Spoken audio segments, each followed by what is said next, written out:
करे उन बातों की भी दोस्त दुआ कराने आ जाते हैं जहां दिल करता है कि इन्हें समझाएं कि यार ना, कहीं तो तू ठहरना अपने रब की रजा पे। याद रखना, अल्लाह ताला ने ना इंसान को पैदा ही मुशक्कत में किया है, ये मुशक्कत में है।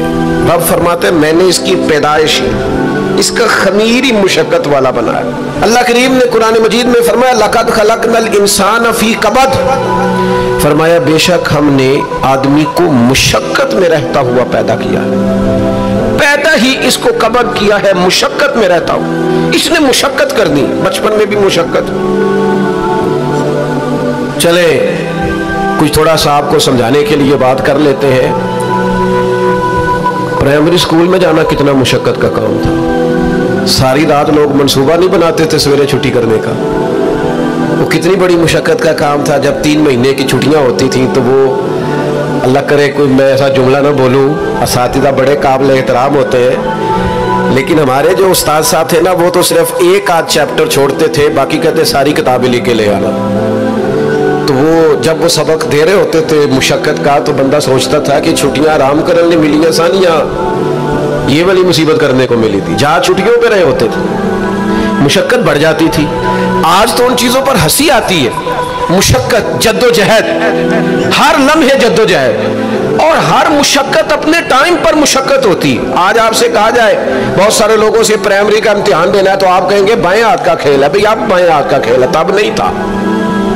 और जो आज प्राइमरी कर रहे हैं उनके लिए भी आज बाएं हाथ का खेल नहीं। हर मुशक्कत अपने वक्त पर मुशक्कत रहती है। किसी वक्त किसी चीज का इंतजाम करना आपके लिए बड़ा काबिल तकलीफ होता है, आजमाइश वाला होता है। बाद में आप समझते हैं कि ये तो कोई मसला ही नहीं था। अल्लाह ने इंसान को मुशक्कत, हम ना सुकून ढूंढते हैं, बस ठीक है घर बन गया, बस ठीक है अब मैंने बच्चे पाल लिए, बस ठीक है। ओ भाई तूने आगे बढ़ना है, तूने मुशक्कत करनी है, जद्दोजहद में रहना है। ओ यार आप ठहरे तो सही, इस्तकामत तो हो। जरा जरा सी बात पे बिलबिला उठना, तड़प जाना, हर चीज से उलझ जाना, ये बंदा मोमिन की शान नहीं। ताकतवर जिंदगी गुजारो, ताकतवर। हजरत ज़ैद बिन अरकम रदी अल्लाह ताला अन्हु बीमार थे।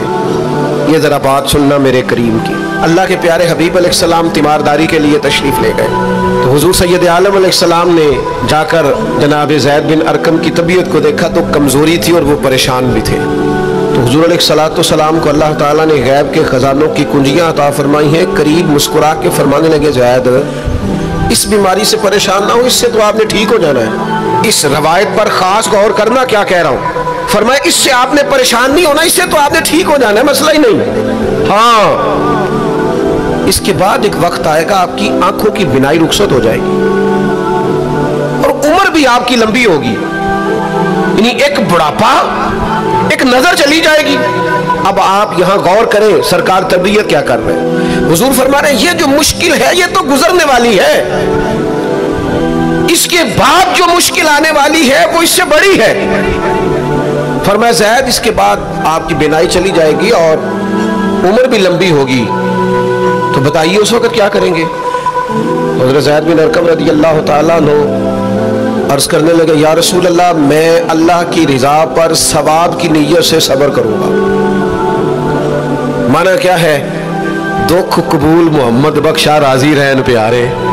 ठीक है अगर बिनाई जाएगी और बुढ़ापा आएगा तो कबूल करेंगे, रब की रिजा के लिए सवाब की नीयत से सब्र करेंगे। ऐसे भी कभी दुनिया में मैदान लगते होंगे कि बीमारी आएगी, बताया जा रहा है और पूछा जा रहा है कि तू क्या करेगा, तो बता रहे या रसूलल्लाह सब्र करूंगा, तो नतीजा भी वही बयान हो रहा है, यानी सारा सौदा नगदो नगद।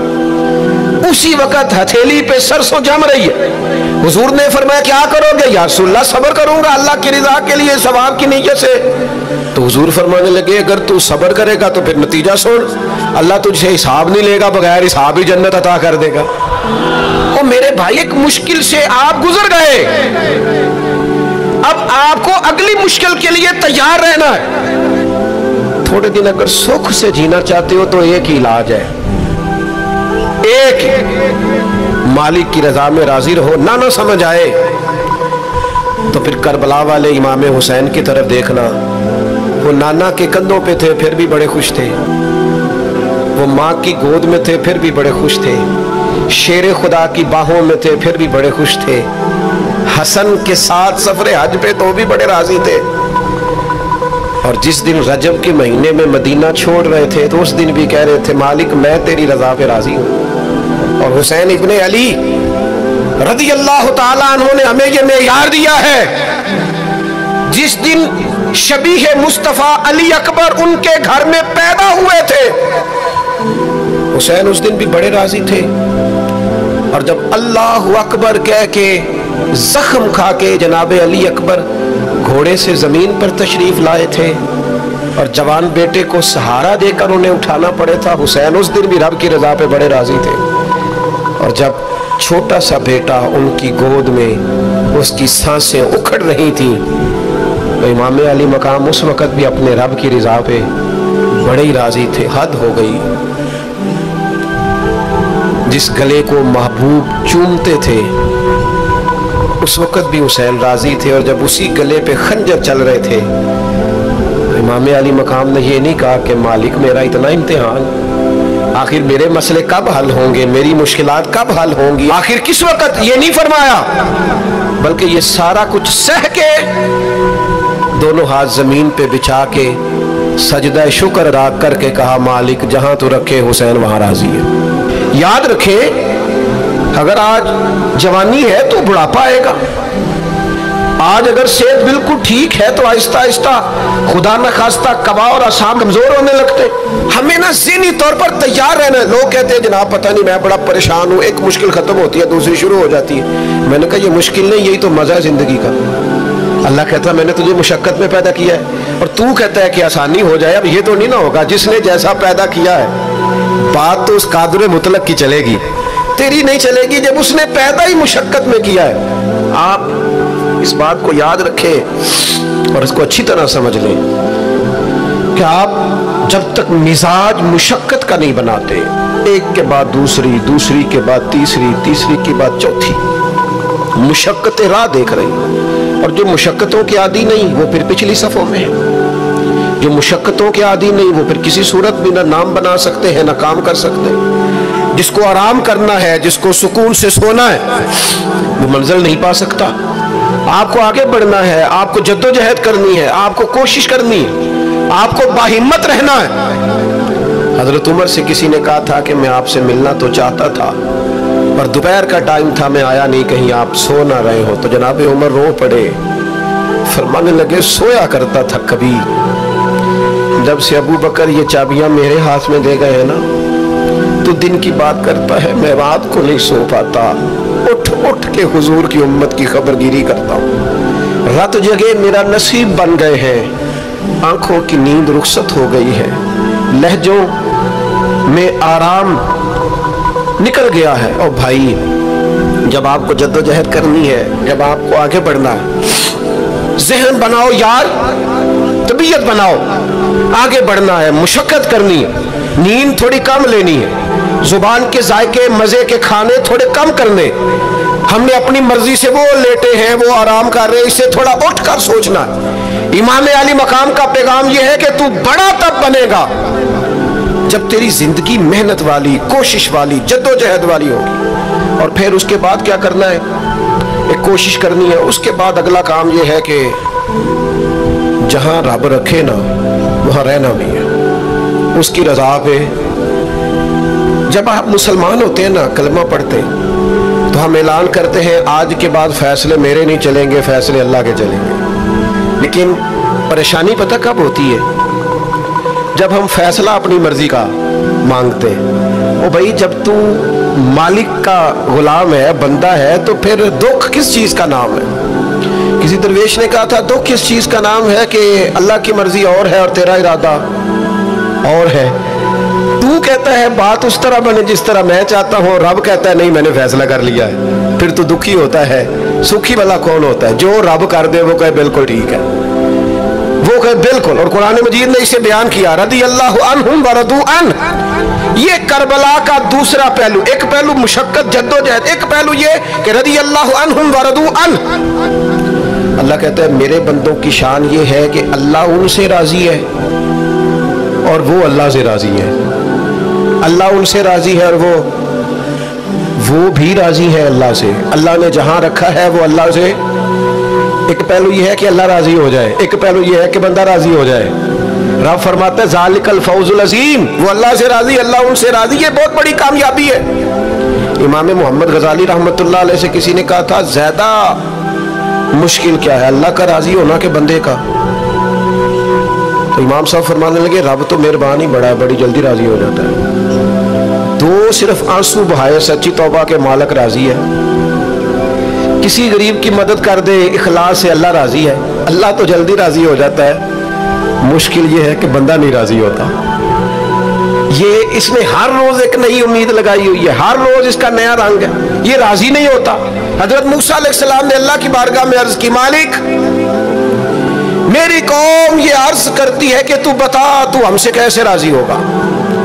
हजरत मूसा अपनी कौम की अर्ज लेकर मालिक की बारगाह में कोहे तूर पे हाजिर है। ओ यारो इसे दिल की तख्ती पे लिख लेना। अर्ज की मालिक मेरी कौम कहती है रब करीम के हुजूर अर्ज करें कि हमें बताए हमारा रब हमसे कैसे राजी होगा। तो हजरत कलीम कहते हैं जब रब की बारगाह में अर्ज किया तो मालिक ने फरमाया उनसे जाके कहो वो मुझसे राजी हो जाए, बस वो राजी हो जाए मैं भी उनसे राजी हो जाऊंगा। हजरत सैयदना अब्दुल्ला इब्ने उमर रदी अल्लाह ताला अन्हु का साहिबजादा बड़ा सख्त अलील हो गया। बच्चे बीमार हो जाए तो तकलीफ बड़ी होती है इंसान की तबीयत को। हजरत अब्दुल्ला इब्ने उमर के बेटे बड़े सख्त अलील हो गए। जनाब अब्दुल्ला इब्ने उमर बड़े परेशान है, कभी इधर जाते हैं कभी उधर जाते हैं। इस हकीम के पास उस तबीब सख्त परेशान। आपके दोस्त अहबाब देखते कि हजरत अब्दुल्ला इब्ने उमर बड़े सख्त आजमाइश में, बेटे का इंतकाल हो गया, सेहत ना हो सकी, अल्लाह का हुक्म आ गया। अब ये जो इंतकाल है ये जाहिर है बीमारी से ज्यादा मुश्किल काम है, बेटा चला ही गया है। लेकिन वो लोग कहते हैं जब हम बाद में ताज़ियत करने के लिए गए तो जनाब अब्दुल्ला इब्ने उमर को बड़ा मुतमईन देखा। तो हमने अर्ज की कि हुजूर उस वक्त वो सिर्फ बीमार था तो आप ज्यादा तसल्ली में नहीं थे और अब आप बड़े तसल्ली में महसूस होते हैं, वजह? तो फरमाने लगे जब तक मेरी जिम्मेदारी था ना मैं परेशान था, अब खुदा के करम और रहमत की जगह पे चला गया, अल्लाह का फैसला आ गया है और मैं समझा हूं कि मेरा रब उसे अपनी बारगाह में बुलाना चाहता है, लिहाजा मैं पूरे तौर पर मुतमईन, अब मैं अल्लाह की रिजा पे पूरी तौर पर राजी हूं। मेरे अजीज जब तक ये रिजा हासिल नहीं, क्या लतीफ अंदाज है। वो हमारे एक बड़े जबरदस्त राइटर थे साहबजादा खुर्शीद अहमद गिलानी मरहूम, उनका एक मजमून छपा एक दफा, उम्मत का पहला सूफी। तो वो टाइटल देखकर मुझे बड़ी तजस्सुस हुआ कि किसको, चूंकि हम सूफिया की जमात है, किस बुजुर्ग का तज़किरा किया इन्होंने, उम्मत का सबसे पहला सूफी। तो जब मजमून खोला तो उम्मत का सबसे पहला सूफी उन्होंने जनाब सिद्दीक अकबर को करार दिया। फरमाया ये पहले दरवेश है इस उम्मत के, हजरत अबू बकर सिद्दीक। हजरत अबू बकर सिद्दीक अलील हो गए, बीमार हो गए। तो ये देखिए जरा उनका अंदाज़े तसव्वुफ। यार दोस्त पता लेने गए तो एक रूटीन होती है ना, जब लोग तीमारदारी करने जाते हैं तो कहते हैं किसी डॉक्टर को दिखाया है। सब लोग आपके गिर्द बैठे हैं तो कहने लगे अबू बकर तबीब को दिखाया है? फरमाने लगे हाँ तबीब देख गया है और तबीब देखता रहता है। तो कहा फिर तबीब ने क्या कहा है? कहने लगे तबीब ने कहा फ़अलुल लिमा युरीद, तबीब ने कहा है भाई जो मैं चाहता हूं ना वो मैं कर दिया करता हूं, जो मेरा इरादा होता है फिर वो मैं कर देता हूं। वो तबीब मुझे कह गया है, लिहाजा जो उसका इरादा होना है उसने।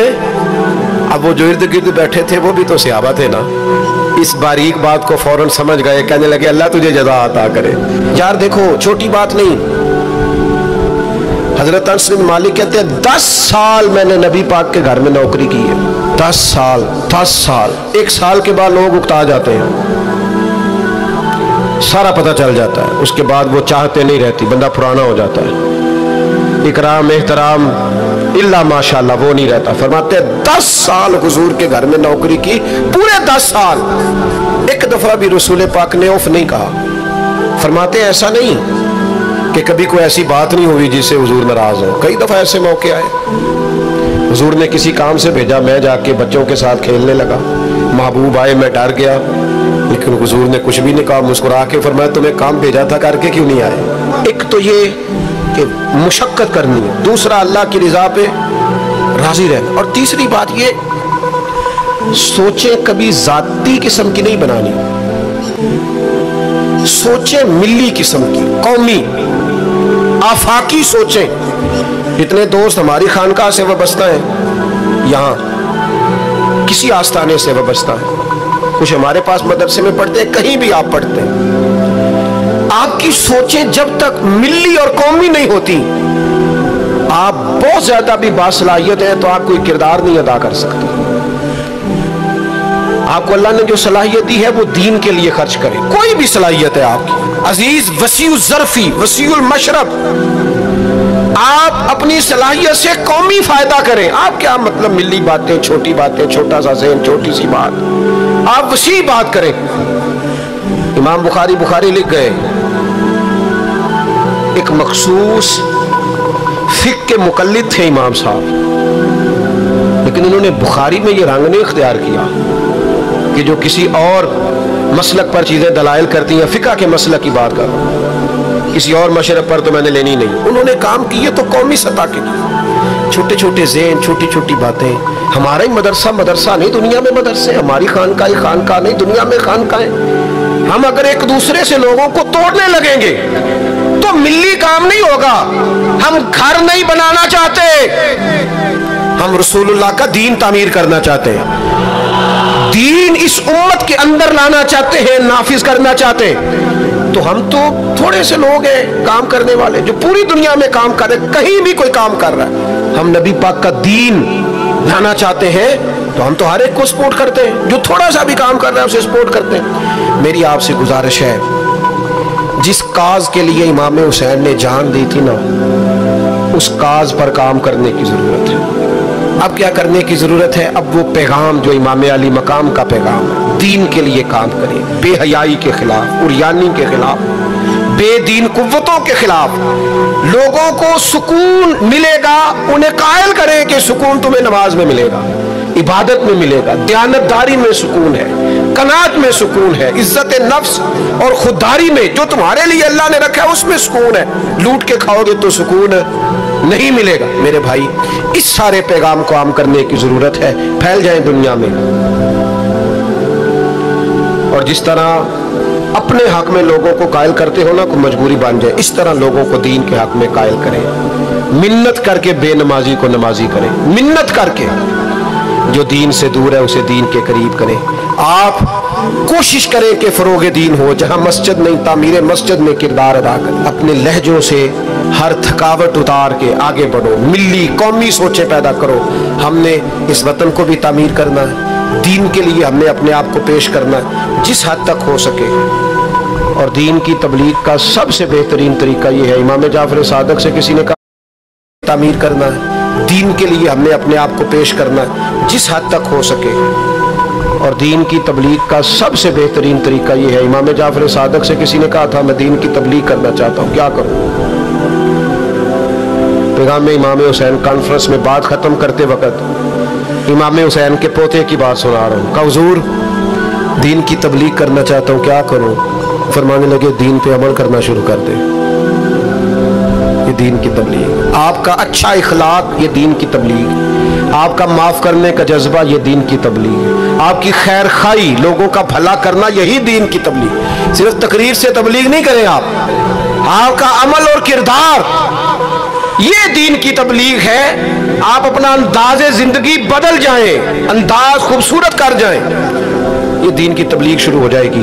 3 बातें आपकी खिदमत में रखी हैं इस पूरे गुफ्तगू का नतीजा। एक तो जिंदगी मुशक्कत वाली, मेहनत वाली, जद्दोजहद वाली। ये जो नौजवान आराम ढूंढते हैं ना, सुकून, इकबाल कहते हैं लहू मुझको रुलाती है जवानों की तन आसान, ये तैयार हो जाए। मुशक्कत, जद्दोजहद, कोशिश। और दूसरी बात, इस कोशिश के बाद भी रब जो फैसला करे रब के फैसले पर राजी रहे, मकाम तस्लीम और रजा वाली जिंदगी गुजारें। और तीसरी गुजारिश, सोचे सतही नहीं, जाती नहीं, आलमी सोचे। मैं बड़े दर्द से ये बात अर्ज करूं, लोग अपनी जात के लिए दीन का इस्तेमाल करते हैं, अपनी जात के लिए। जो मेरा जाती मुखालिफ है मैं उसे यजीद कह देता हूं, मेरा जाती मुखालिफ। हमारा जाती मुखालफ होता है, हम कहते हैं बेईमान हो गए। ओ खुदा के बंदे, तेरे से इख्तलाफ हुआ है, तुझे यजीद तो ना बना, इतनी बड़ी लानत का तोक तूने गले में डाल दिया। अगर वो यजीद है तो तू अपने आप को क्या समझता है? अपना फिर तूने दर्जा क्या बना? इतनी जल्दी नहीं, कौमी सोचे पैदा करें, कोशिश करें कि आप मिली काम करें, आप लोगों को जोड़ें,